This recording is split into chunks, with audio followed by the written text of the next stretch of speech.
Hey Jake, thanks so much for joining the show today. To get started here, can you tell the audience a little bit about your background in UX design? Sure. Yeah, Jake Taylor, principal product designer at JumpCloud currently. I started my design journey in 2002. Um, I graduated high school. I couldn't wait to get out of the small mountain town that I was in Southwest Colorado, and moved up and started a degree in interactive media and design. Um, so that was a mixed degree of traditional like graphic and web design with some coding.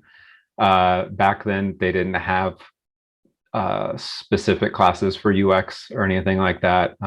Human factors, I think, was just coming around. So, went into that degree pretty aggressively, ready to design and cure the world. I was fortunate right after graduation that I was picked up from portfolio review by a company called CQG. They had just hired three senior designers from Frog out of Austin at the time before they went global, Mhm. and that's really how I got my start. So since then, I've worked for multiple Fortune 500s, quite a few top tier agencies, uh, healthcare, wellness. Worked in the DoD space for 2 years. And then more recently at JumpCloud, we provide a cloud-based IT admin tool that allows IT admins to manage fairly large fleets and then control those fleets. So if you want a certain security posture, if you need to check in on a device, in this new remote world, we really we're seeing the huge need for it, and it's an awesome product to be part of. One of the things you mentioned earlier was seeing design as a team sport. Can you explain what you mean by that? Like, how do you see design as a team sport? When you start to look at it as more of a team sport or the three-legged stool approach, to where if all three legs of a stool aren't equal, they're going to fall. So as long as you have a seat at the table and can start to involve these different disciplines in your design process, it turns into less of a us versus them and more of a, like, if we're all succeeding, we're all succeeding together. A good way to do that is to expose them early and often to designs. The worst thing that we can do as designers is show a design that they haven't seen in a larger group setting and expect to get reasonable feedback, right? There's going to be sticker shock associated to it. You're Right. probably not going to be able to get into your specifics, and you're really not going to probably get the targeted feedback you want. So if you're able to queue in these partners that you have ahead of time, that hopefully decreases the sticker shock that you'll get from engineering. If you're able to, give your product team a heads up, like, I would like to involve you in the conversation or in this presentation ahead of time, to speak to the direction or whatever the specifics might be. That gets this cross collaboration relationship happening, that, again, no longer us versus them. We're all succeeding, and we're all sort of bringing each other up as we go. Yeah, as a designer, you kind of have to tell everyone, hey, like this is what's coming, and it's always Yeah. good to give them a heads up and include them. What have you learned on your journey that maybe is some relevant advice you could impart to junior or emerging designers who are entering the field today? I learned early on, well, there's a couple things, but I learned early on that uh, I might not be the best designer, or at least in my head, I wasn't the best Mhm. designer out of my graduate class.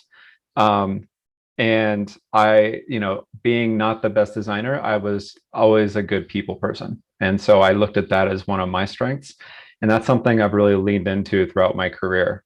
I guess for junior designers, identify or think about and spend some time on it, about what you think your strengths are as a person. What is that knowledge that shaped you, coming up or, becoming a larger person, and think about, like, how you work the best, what kind of settings you're looking for, what kind of environments, and really make sure that they can touch or hit a lot of those pieces so that you'll feel comfortable and you'll be in a spot to succeed. Jake, when you enter a new company, which you've done multiple times throughout your career, how do you go in with an open mind on receiving feedback and growing with that team? Any advice there? Yeah, it can be hard. Yeah. It's not the easiest thing to do. What I've done now a couple times, and this has been later in my career, but if I would have had a chance to, I would have used it earlier in my career. Is you spend the first couple months as anybody would getting onboarded and getting your feet beneath you, and then you get to a point to where you're getting involved in the process. You're starting to see who these people are, who the players are in your product teams, and whether that's your product design or your product management leaders, is that engineering leaders that you're working with on a daily basis. And start to think about how you can deeper connect with them. So something that I've started doing is started creating these informal, what I call informal 360 reviews. And you position it when you reach out to them as, this is part of my growth and learning process. I'd like to reach out to you. I'd like to touch base with you every 2 weeks or whatever that time may be, to discuss, how I'm delivering the artifacts or the designs. Are you getting what you need? Do you have any feedback from the team for me? So opening yourself up to that feedback.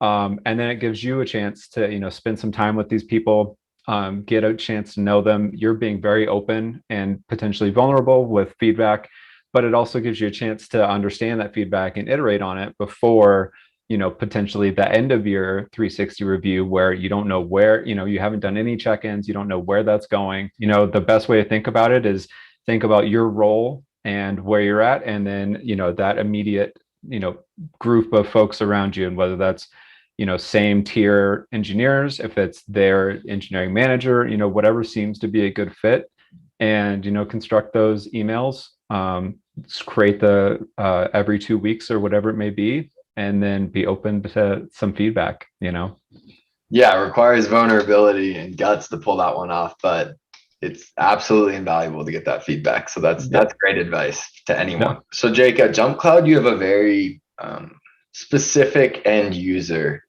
uh, I'll let you describe it, but like IT admins, small business. Um, how do you focus and zoom in so far with just one type of user there? And is that the only type of user?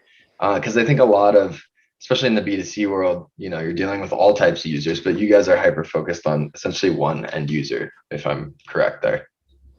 Yeah, for the most part. And this is a really technical field that Mhm. I haven't designed for in the past. So, I designed in the DoD space, which I never thought I would, with actual, dealing with space and rockets and that type of thing, satellites.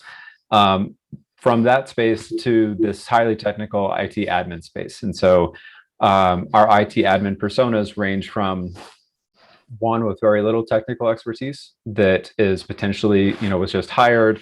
They're quickly growing and they need to, get control over their fleet of, 100 devices, maybe, Mhm. all the way up to, the IT department that has two or three individuals with, more technical knowledge that are now running a fleet of 500 or 600 devices. Yeah. Um, it is a balance to provide, the level of, quote unquote, hand holding to the non-technical, still be able to provide them the technical pieces that they need to be able to do their job, and then tease out new pieces, because we are, quickly iterating on the product all the time. I think sometimes one of the things I see with feedback is um, someone will have a group of 10 customers that give me feedback, but you have 500 customers, or potentially whoever that is in the hypothetical, Yep. way more than that. So how, are you guys shuffling that around, or how are you making sure that it's a representative sample for feedback and user testing? Yeah, absolutely. We we usually use our own platform to recruit. So we'll have an ongoing banner for the different studies, into in the admin portal, that allows us to gain access to the breadth of users that we have. Mhm. From that, we've also began creating a customer panel of more of the focused users that we can revisit, or have raise their hand, like, feel free to reach out to me. The third way that we're doing it is, of course, the product management and sales calls, right? So we have potentially large customers that are very passionate about the work that we're putting out and the types of work that we're addressing, and we'll use them as a starter for a lot of those conversations, right? To see, is this a need, and then potentially start to bring it back down to those other IT admin pools. Yeah. Jake, thanks so much for being on the show today. Yeah. Thank you, Alex, for having me. I appreciate it.